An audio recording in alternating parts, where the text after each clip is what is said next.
Natatakot ba kayong magpabakuna laban sa COVID-19?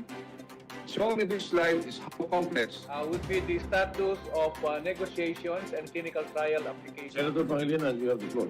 By January 30, 2021, mere 19 days from now. dahil kasi po inactivated. There are six from China, six vaccines from China, six from the US. Negotiations and clinical trial applications for COVID-19 candidate. Conclusion, and we will announce it later in the next.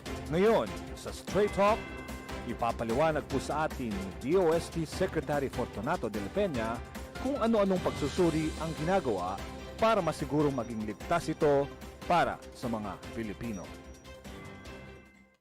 Good morning mga katribu. Nandito tayo ngayon sa Straight Talk with Daily Tribune. Ako po si Confi Manalo at kasama ko si Mr. June Yap. Good morning. Good morning, good morning. At ngayon, very fortunate tayo.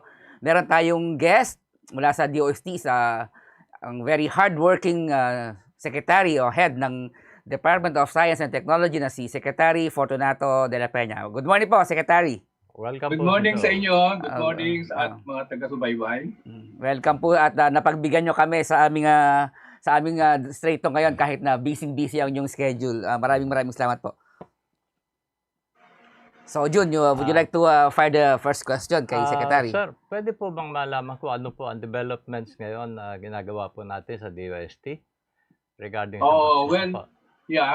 number one siguro in relation to the vaccine efforts, we are waiting now for the announcement from WHO when the solidarity trials will start. The Philippines has indicated that we will be participating in the vaccine solidarity trials.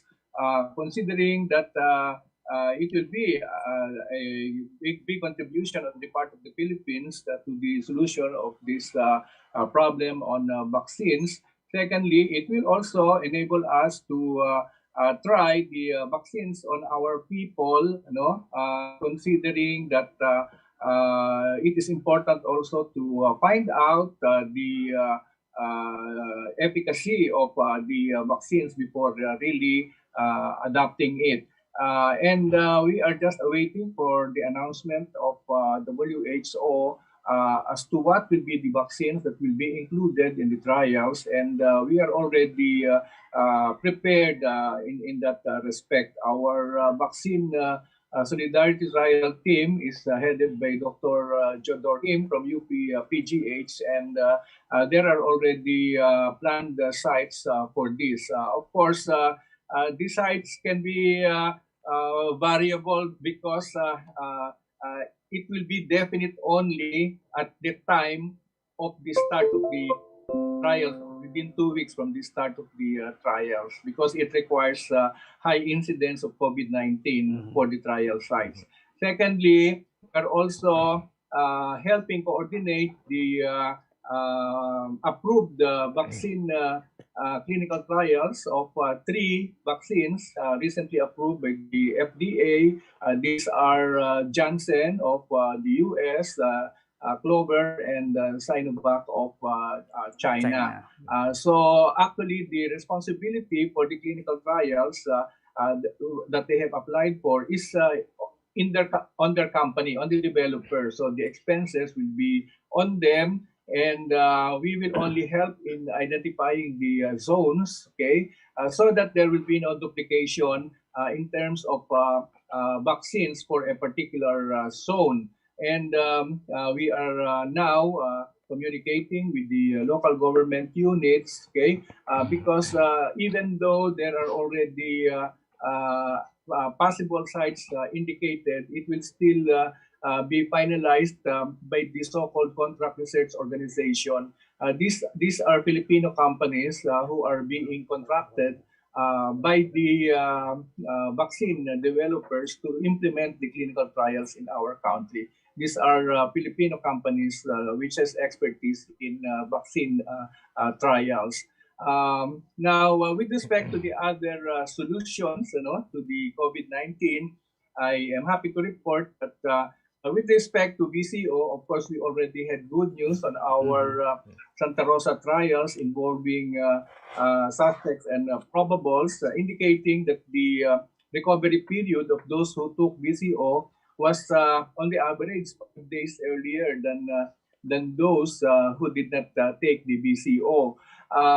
Now we are focusing on the clinical trials at PGH, wherein well, the original plan there is just to have severe and moderate cases. Okay. Mhm.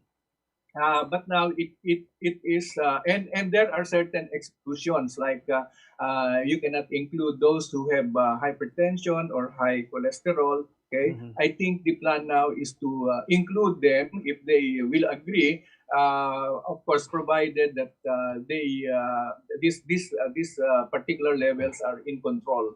Now we are also planning to have another clinical trial for BCO in the city of Valenzuela. We have already the agreements of the different parties. The different parties, of course, are the LGU of Valenzuela City, the DOST, represented by the Food and Nutrition Research Institute and the Capital Region Office.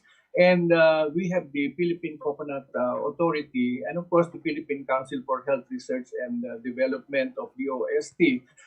The idea here is that actually we are replicating the trials that were made in Santa Rosa, okay? But as I understand, this will be a case where the BCO will be taken directly. In the Santa Rosa trials, they were mixed with the food, okay? Mhm. And so this will be actually just to increase the number of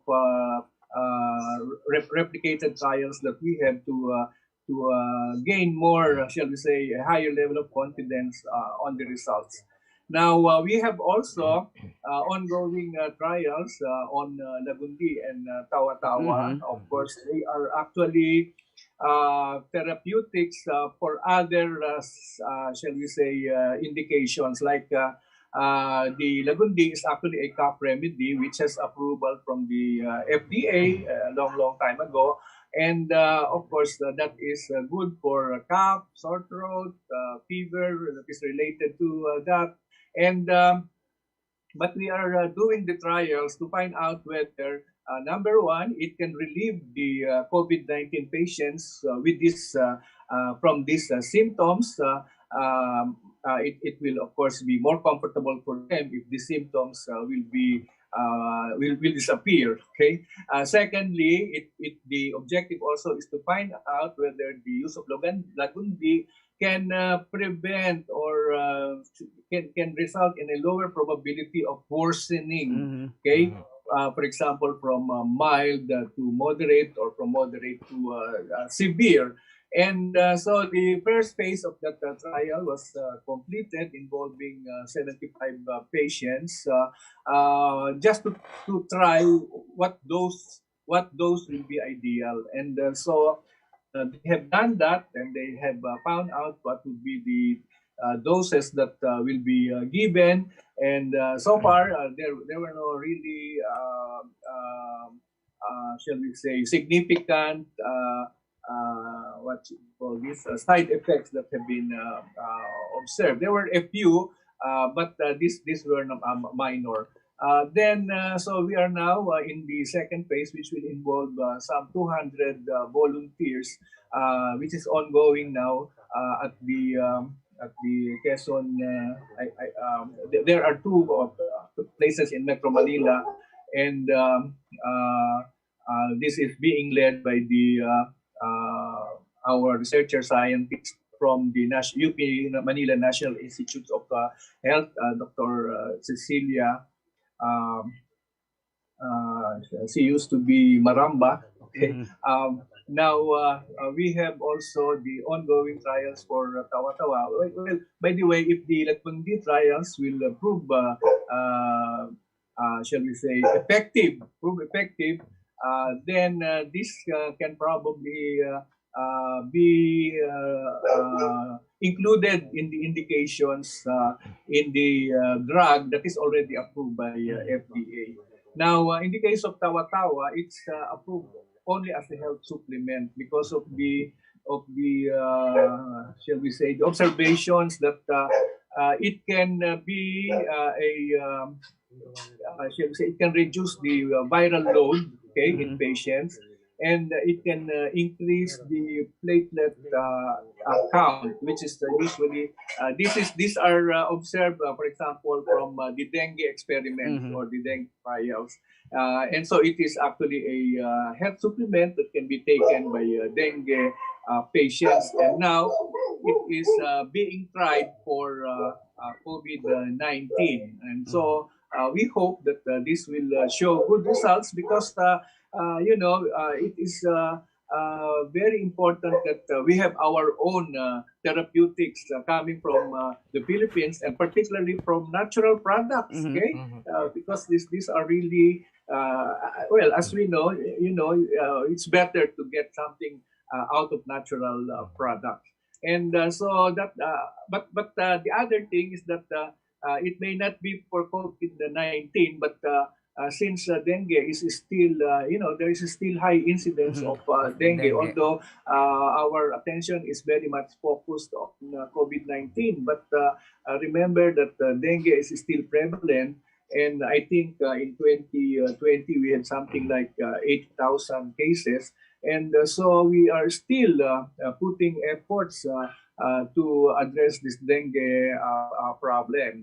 It's good that we have already developed a diagnostic kit for dengue, which is being commercialized already. And of course, we have already a disease model for dengue, which actually, it was our take-off for the disease model for COVID-19.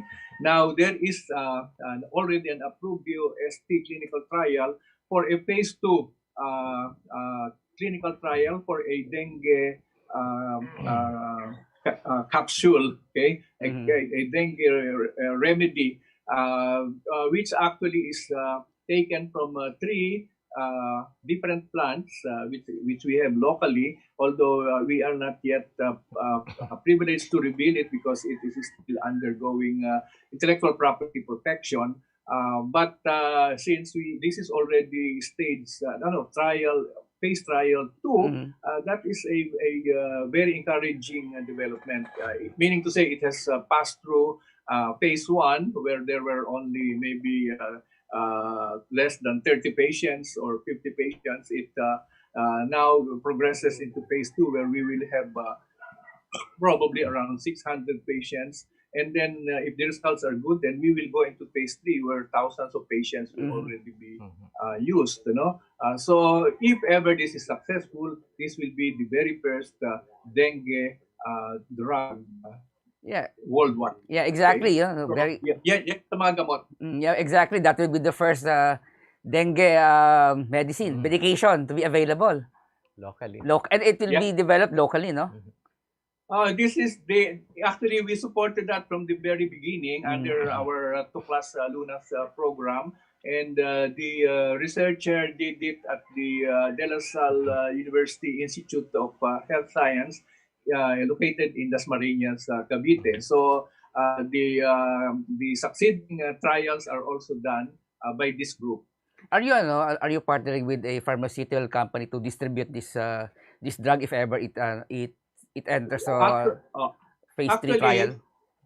Actually, under the Technology Transfer Act of the Philippines, the researchers can actually put up their technology-based company. They are allowed to do so. Of course, there are researchers who opt not to put up a company, but rather license companies to do the manufacture and commercialization. But in this case, the researchers decided to put up their technology-based company, much like what happened in the case of the COVID-19 diagnostic kit and the dengue diagnostic kit, which was actually commercialized through the technology-based company that was put up by the researchers. So this is allowed and in fact encouraged if our researchers can put up their company to produce. Otherwise, they can be transferred to businesses or existing enterprises, of course, through proper licensing agreements, where the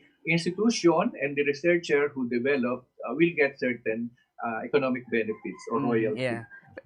Just to clarify, yung researcher nitong dengue medicine are from Lasal? They are from 3 different plants. Pero yung researchers are mga Lasal students, yung Your researchers.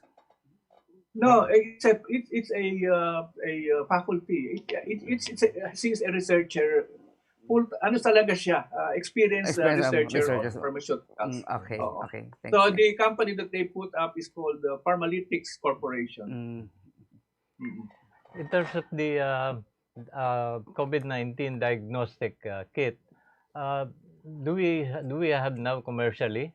Do we have Oh yes, because the good thing is that since we have a research program, an R&D program for diagnostic kits, as I was saying earlier, the first successful one for commercialization was the dengue diagnostic kit. In fact, that actually won a World Intellectual Property organization or WIPO award way back in 2018 when we exhibited it in the WIPO exhibition in Geneva. And so they commercialized that. So dengue can be diagnosed now even on the first day of fever. You know, unlike before, and I have my own experience on that with my son when he was 16 years old. And it took us 5 days to go back and forth to the doctor just to check because he has fever. And the answer was that his platelet count is still okay. And then on the 6th day, it suddenly dropped very low, and he was brought to ICU, stayed in ICU for 6 days.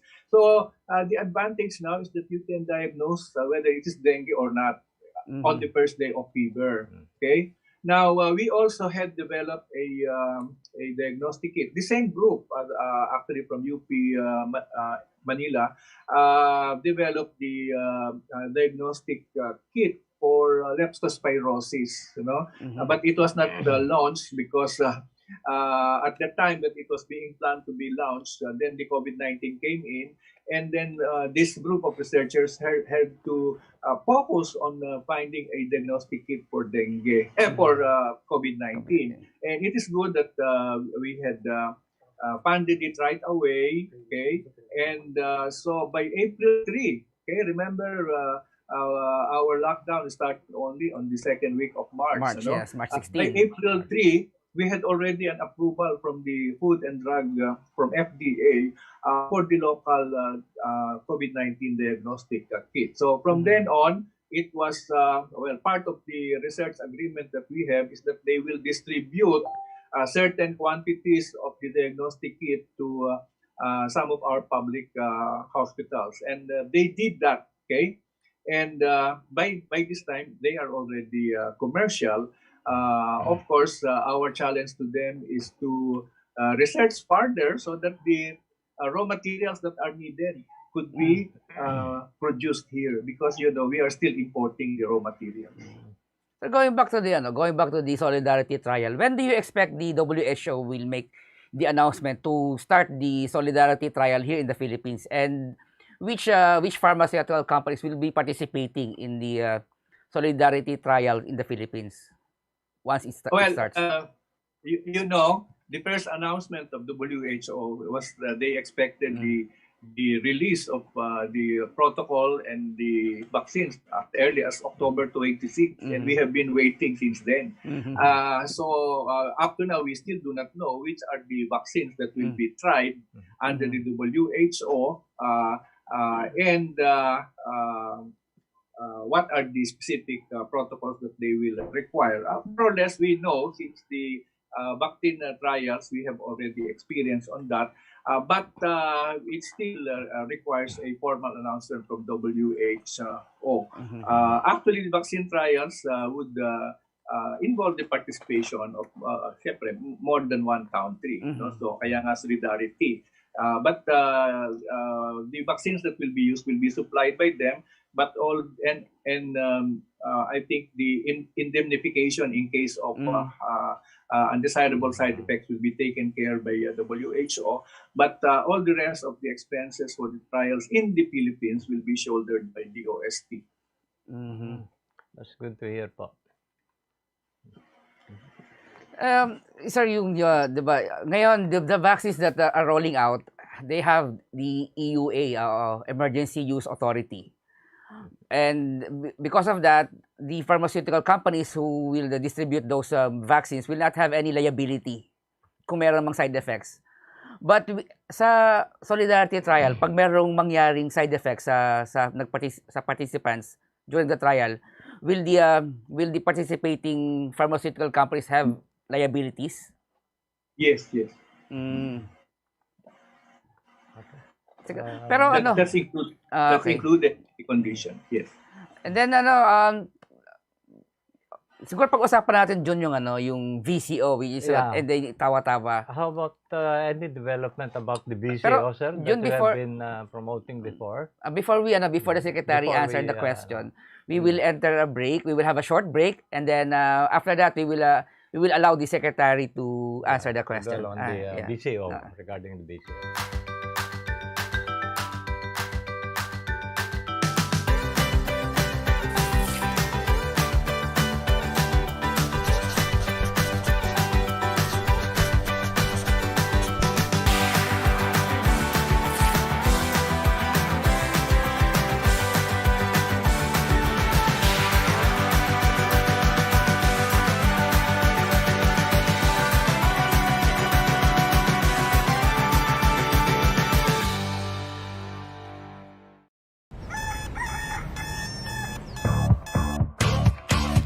Click, that's it. Never thought self-service can be this slick. Modify plans in a snap, walang hirap, it's a wrap. Just tap the app. Now you can check, view, subscribe, renew.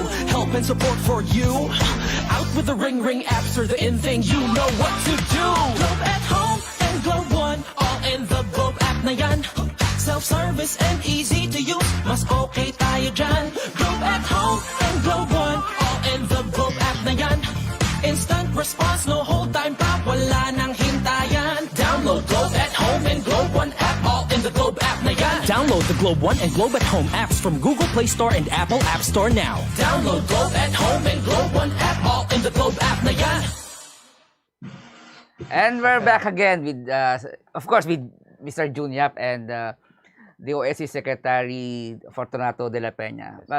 Jun, Now, can I ask from you, regarding the developments about the BCO that the DOST has been promoting before, any new development about that, sir?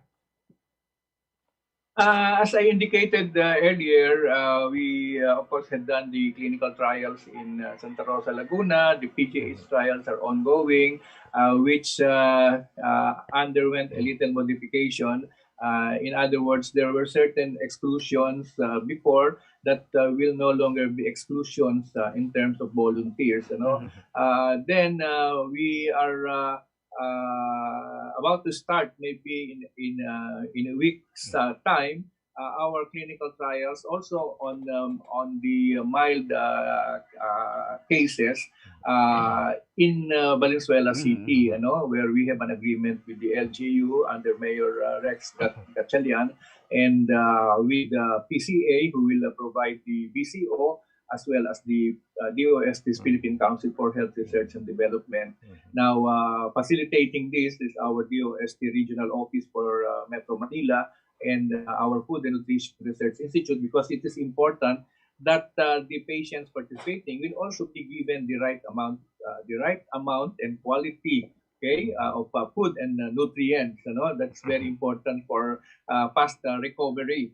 So the trials will be some kind of a replication in the Santa Rosa, but as I understand it, unlike in Santa Rosa where they mix the BCO with the meal, I think here they can allow direct intake of BCO in the trial. So the idea here is that we can show that it will shall we say, help in faster recovery, and it can help prevent the further, shall we say, deterioration. In other words, wag nang mapunta sa from mild maging severe pa, or yung ganon. Now, the matter of promoting it, we just reveal the results of our experiment.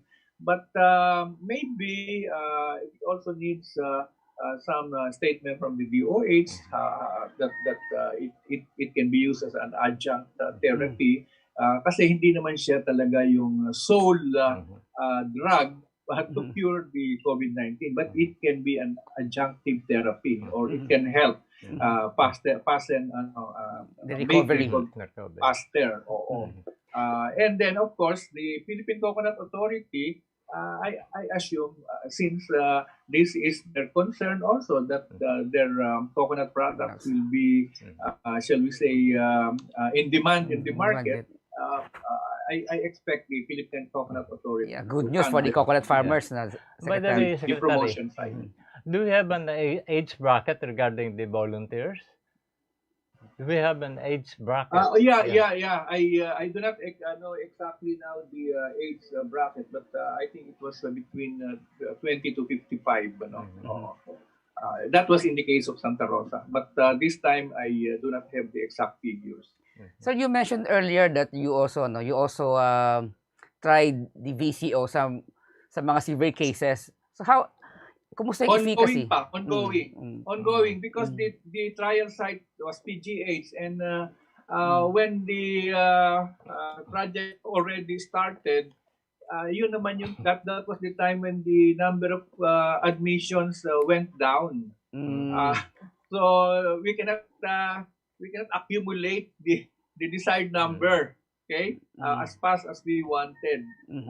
And at the same time, there were many volunteers among those admitted, but then when they underwent the usual laboratory testing, about their condition, they became excluded, kasi pagka nakita ng mataas ang cholesterol o mataas ang mataas ang blood pressure o mayroong problema sa liver enzymes, mga ganon,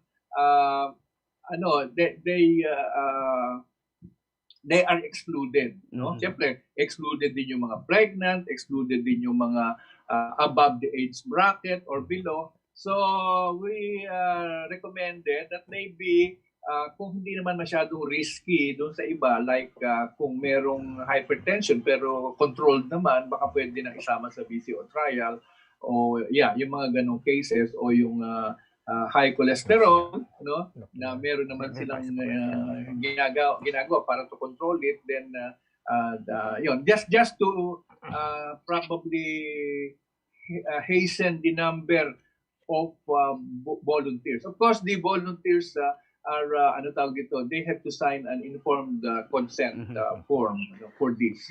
Follow-up question lang dyan sa VCO. Have you did trial combining the VCO and Lagundi? Wala pang ganon. But we have, of course, as probably you already know, we had the trials for the derivatives of coconut oil, which was done in Singapore.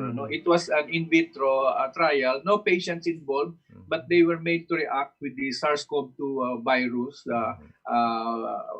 Of course, tayo wala kasi yung facility ron and collection. But after the trials, it was found out that the coconut derivatives, mainly lauric acid and monolaurine, actually had antiviral properties. It can reduce the viral load. Can we further expand the research to discovering kung kaya niya maging cure yung VCO using that experiment from Singapore? Hindi, yun na nga ang nag-inspire sa amin to do the clinical trials. Okay. Sir, since the DOST is a very vast agency, so we might as well also talk about the other developments in your agency, in your department. Any developments about the nuclear energy or nuclear developments in the country? Well, as far as nuclear technology is concerned, we just like to probably emphasize the fact that it has many applications. There are also non-energy applications. For example, nuclear technology is very much used in the area of health.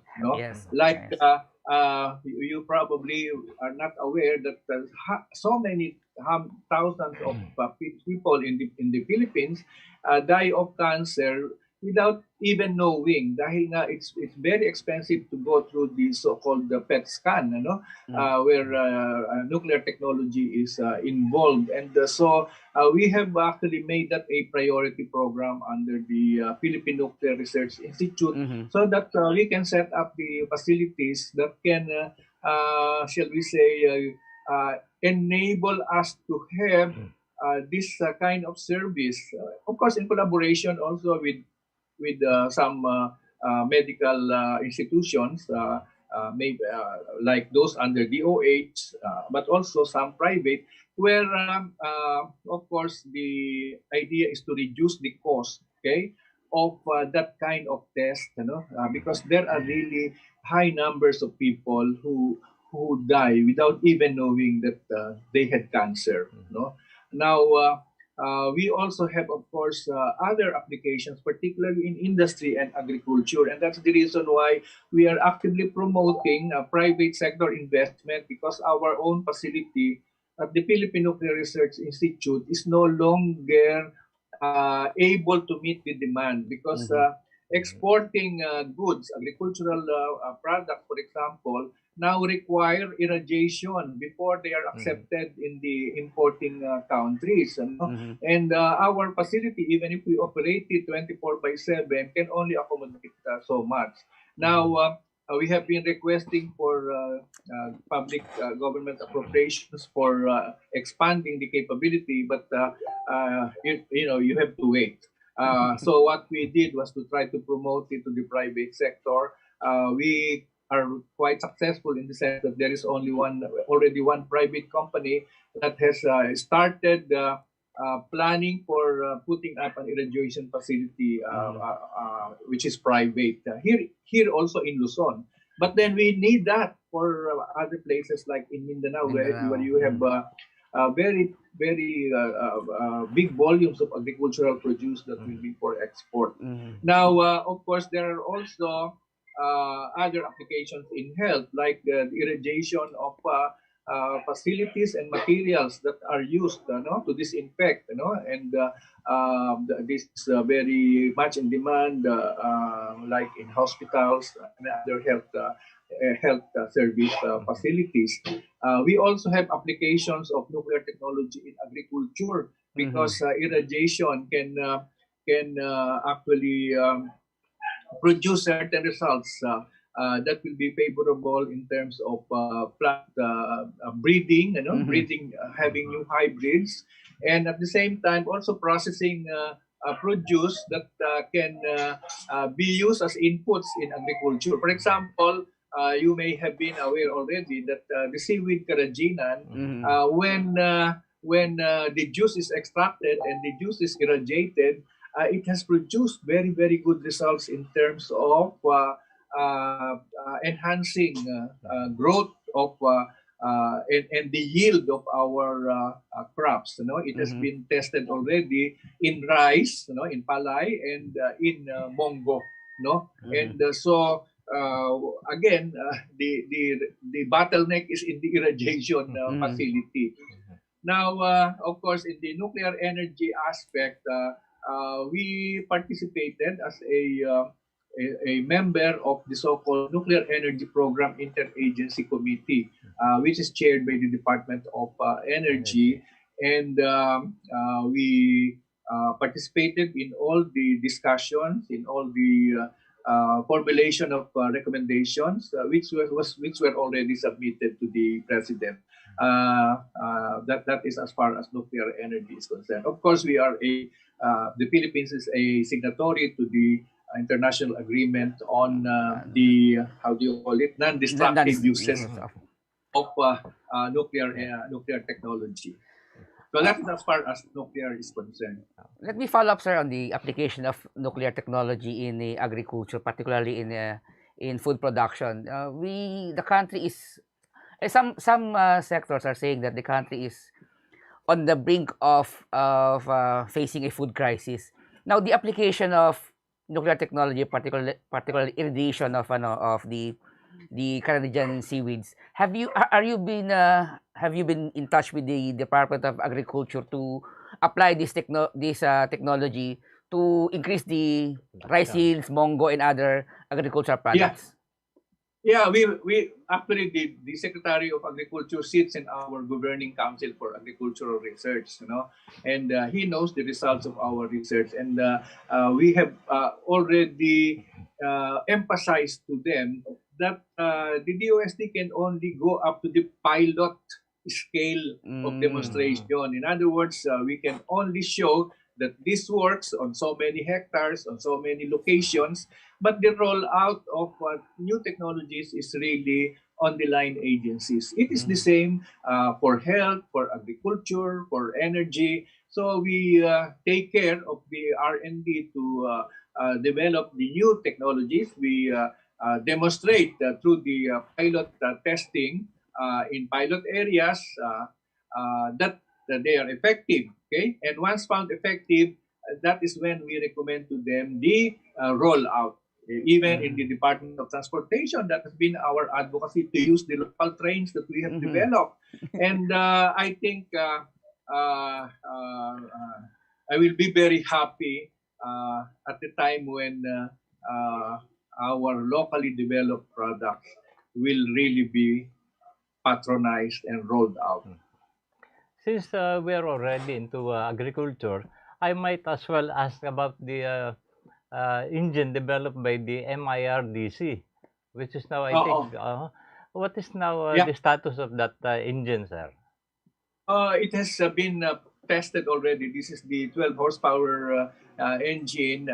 The engine was developed 100 years ago, but this is after 100 years, finally we were able to produce it here locally because this is a very important component in many aspects of mechanization. And particularly in the area of agriculture, you can develop various kinds of agricultural implements that can help the farmers that speed up their work and increase productivity. But almost always you have to attach it, okay, to an engine that, for the use of the equipment. And so now we have engaged two local manufacturers. I remember the name of one of them. It's the RU Enterprises in Bacolod, and there's another one located in Metro Manila to produce the engines in a certain number so that they can be tried also in the use of the agricultural equipment that they are producing. So maybe give us a year and we will find out the economic feasibility of this local engine, and we will then expand the product development to cover maybe smaller models or bigger models. Yeah, actually maraming application ng engine na yan eh. Pwede, bukod sa farm implements, pwede rin siyang gawing boat engine sa mga small boats. Aqua.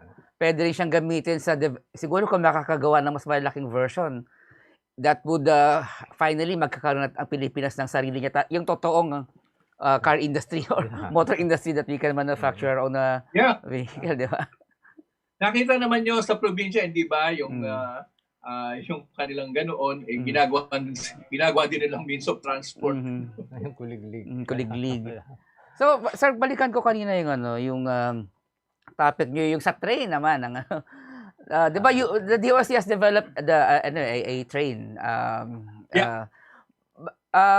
Kumusta yung reception also at the metals industry, at MIRD. Yes. Ano yung kumusta yung reception dito ng DOTR, 'di ba? Nag-roll out sila ng train PNR, may mga LRT, mga railway system.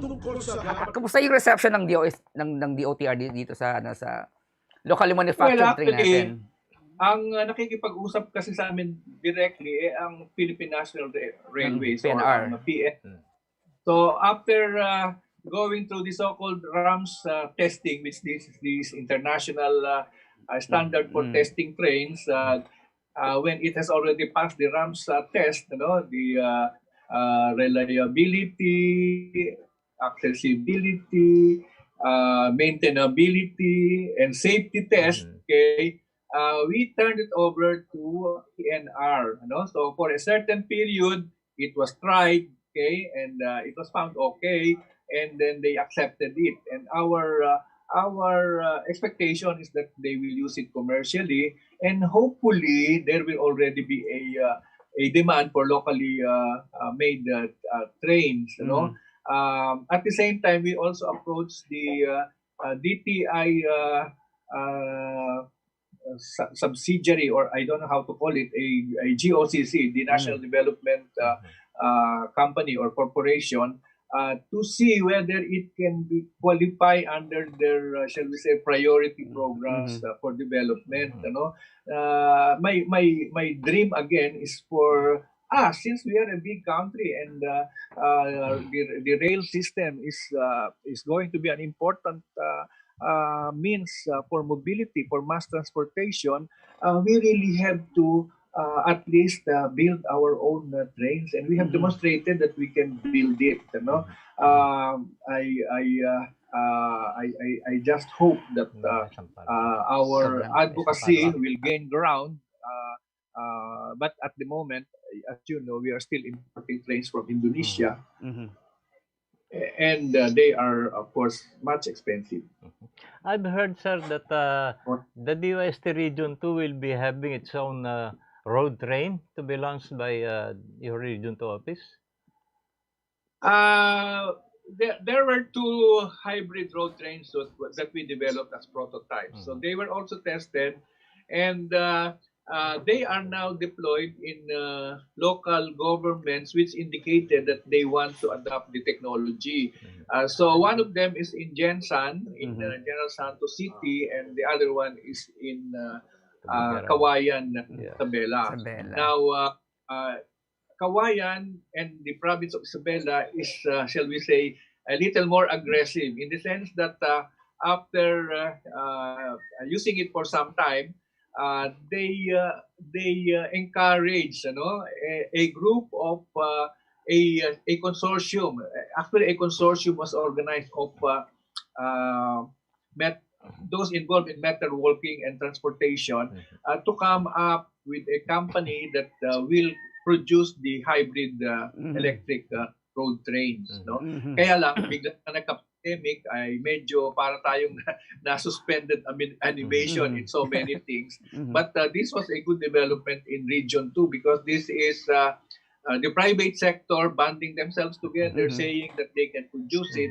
And on the part of the local government, parang there was naman some assurance that they will adopt the use of hybrid electric road trains. In fact, they have already recommended the routes, not only in Kawayan, but in the province of Isabela. Yes, I've heard that Director Maborang is very aggressive about that idea. Oh, yes.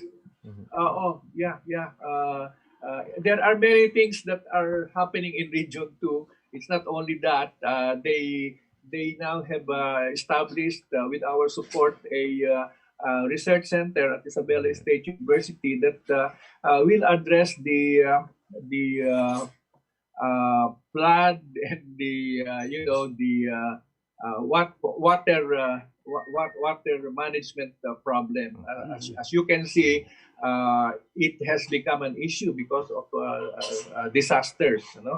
And Isabela State University actually, way before this flooding occurred during the recent floods, have already actually been collaborating with other countries like Japan in putting up their research center on water resources management.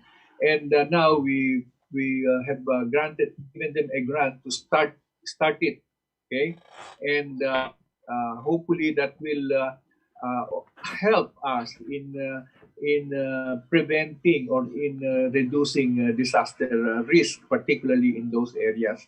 It is good to have research centers related to disaster risk reduction, not only here in the Metro Manila area or on in certain big concentrations or areas, but also in the regions which are prone to disasters. Mhm. Yan, So we will you can expect additional pa of these R&D centers devoted to disaster risk reduction that we will support for 2021 to 2022. idagdag ko lang no June. Actually, ako very ano ko diyan sa mga railway system kasi lahat ng bansa umunlad, lahat ng Western countries umunlad diyan because of the railway transport the system. railroad. And tayo bilang isang 7,000 island tayo So dapat mai-develop natin yung railway system. Kaya para tama yung ma-connect direction. tayo. Kasi railway transport system, they move people faster Faster. and by volume. So we will be back again. We will take a short break and when we come back, we will be asking the secretary questions from our viewers or netizens. We'll be back.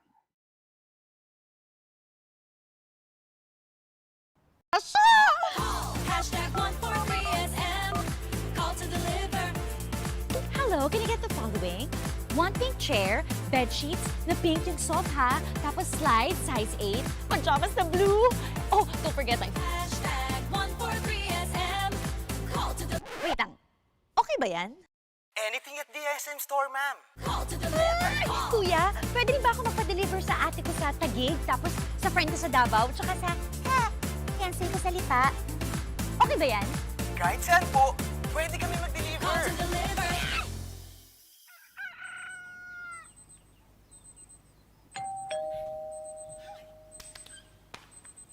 Call #143SM. Call to deliver. #143SM. Call to deliver. Call #143SM. #143SM. Call to deliver. Call na rin kayo. Call to deliver. And we're back again sa Daily Tribune Straight Talk. Kasama natin pa rin si Secretary de la Peña ng DOST. Ngayon, tatanungin na natin yung mga questions na galing sa ating viewers or netizens. Ito galing kay...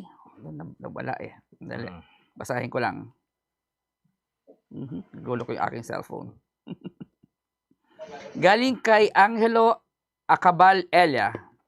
Mr. Secretary, to regain the trust of the people, is that the public officials must or should be vaccinated first to create confidence to their constituent. Look at other countries they set as an example. Siguro ang proposal lang niya is dapat mauna yung mga government officials na magpa-vaccinate and they should do it publicly para magtiwala yung mga tao sa vaccine program. Do you agree to this? Yeah. Whatever they tell us to do, okay sa akin. Mauna, mahuli. Ano ba ang question nyo, sir? June. So to regain the trust of the people, paano natin sila mahihikayat regarding the safety and the efficacy of the vaccine?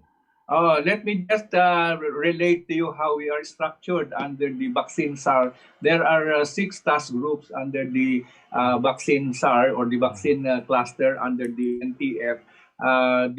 Ours under the OST is the vaccine evaluation and selection task group, okay, which is actually composed mainly of DOST and DOH people along with the experts on vaccine. We have the vaccine expert panel. So that is one task group. Yung evaluation is more on the DOST side and the selection is more on the DOH side. Now, we have also a task group on procurement, and this is actually this is actually the DOF and the DBM because this is more concerned about the sourcing of the funds to procure the vaccines, including the external sources like ADB, the World Bank, etc. Then there is a vaccine, how do you call it, storage and logistics group, which is of course under the Department of Health. So tatlo na yon, There is a task group on international negotiations, which is headed by DFA. And naturally, the most important, I think, is the vaccine implementation program, which is under the Department of Health also. But there is a sixth task group, and this is the demand generation and information dissemination task group, which is a joint group of the PCOO, the Presidential Communications Office, and the Department of Health. So this particular task group is doing the work on communications and demand generation for the vaccine implementation program. Mr. Secretary, mas ang ganda-ganda pa ng kwentuhan natin. Marami pa kaming tanong sa inyo. Sabi nga ni Jun, napakalawak nung sakop ng DOST. Kaya lang wala na tayong oras, and I'm sure na marami pa rin kayong importanteng gawin.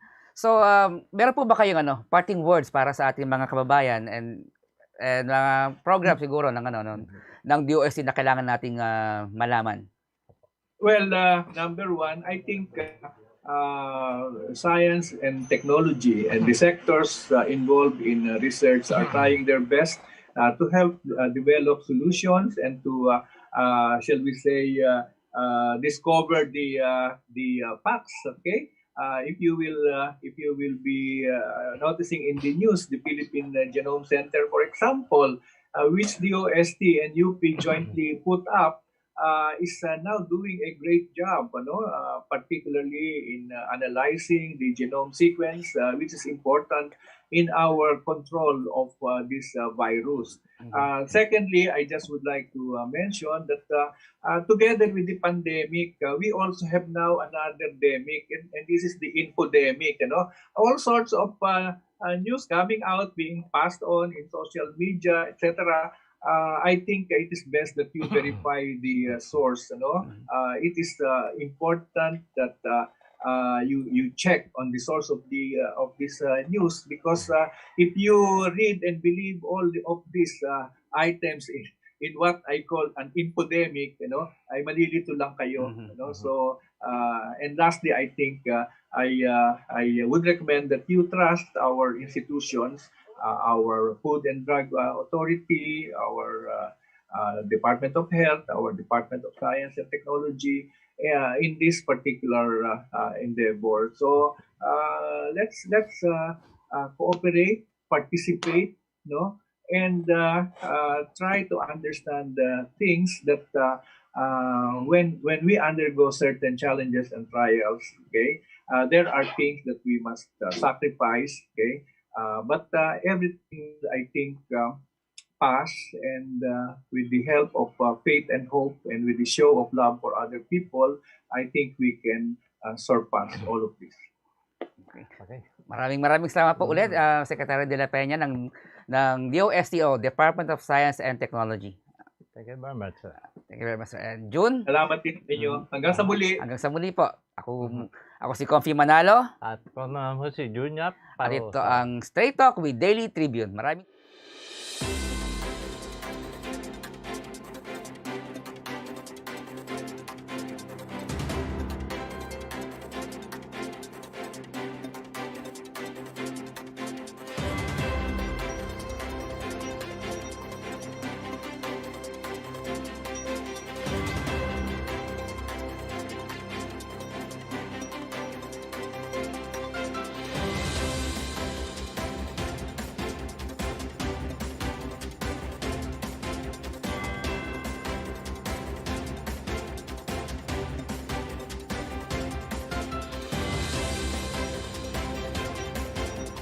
Natatakot ba kayong magpabakuna laban